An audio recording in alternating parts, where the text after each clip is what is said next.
¿Qué hacer cuando uno choca el carro?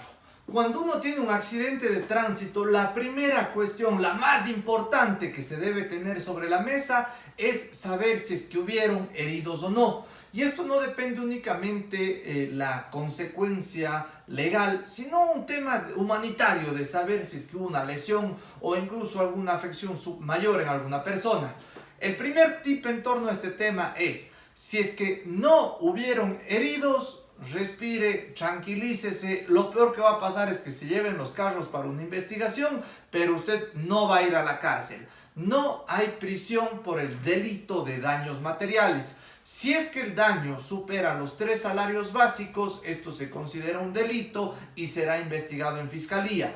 Tendrán que llevarse los 2 carros detenidos, se hará un avalúo de los daños de esos carros, se les pedirá su versión en fiscalía y se verá después, posteriormente, con reconocimientos de los hechos o peritajes, quién tuvo la culpa.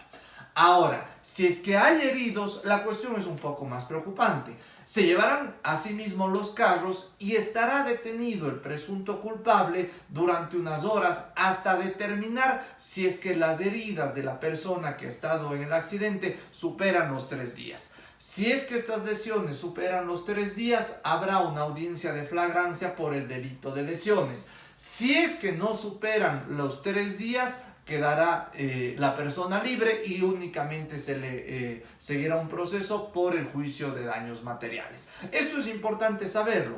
Ahora, si es que en el supuesto caso de que el accidente de tránsito, a más de daños materiales, tuvo lastimosamente a una persona fallecida, la circunstancia cambia. El primer impulso que suele tener una persona ante esto es huir, lo cual no es recomendable, ya que huir es un agravante. Hoy en día, con todas las cámaras del ICO 911, con los testigos que pueda haber del accidente, con los registros de los carros, no es difícil llegar a dar sobre quién es el propietario del vehículo e incluso quién estaba conduciendo. Por otro lado, si es que la persona se queda ahí y auxilia voluntariamente a la víctima, eso es un atenuante.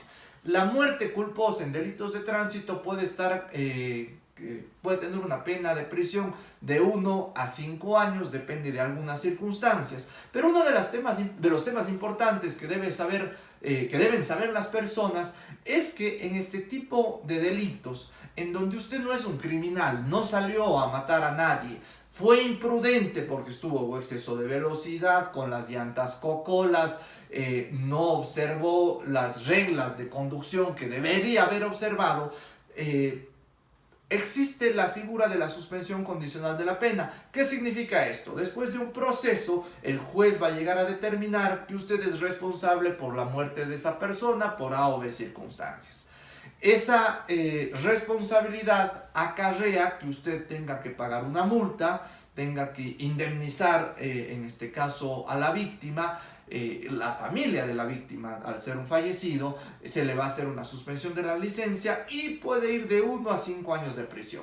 Sin embargo, por tratarse de un delito culposo castigado con menos de 5 años de prisión, se puede pedir en la audiencia o hasta 24 horas después la suspensión condicional de la pena.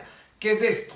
En base a que usted no es un delincuente, un imprudente sí, pero no un delincuente, se le solicita al juez que por esta vez, es una cosa que como aplicar una sola vez en la vida, no vaya a prisión y que se le den unas medidas alternativas como servicio comunitario y instrucciones, cursos, clases, cuestiones que pueden ir y que dependen mucho de los jueces.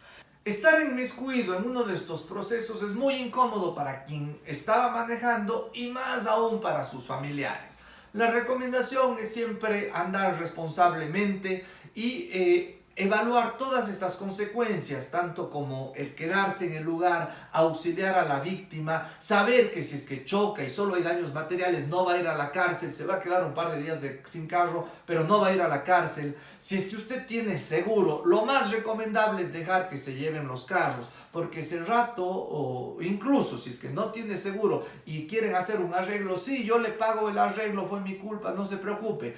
Posteriormente, obligarle a esa persona que pague es mucho más complicado. El tip práctico es dejar que siempre se lleven los vehículos, porque allá queda registrado un proceso, se abre un expediente, saben quién manejaba, quién es el propietario del vehículo, y es más fácil posteriormente recuperar el daño o que se asume el daño en torno a su carro.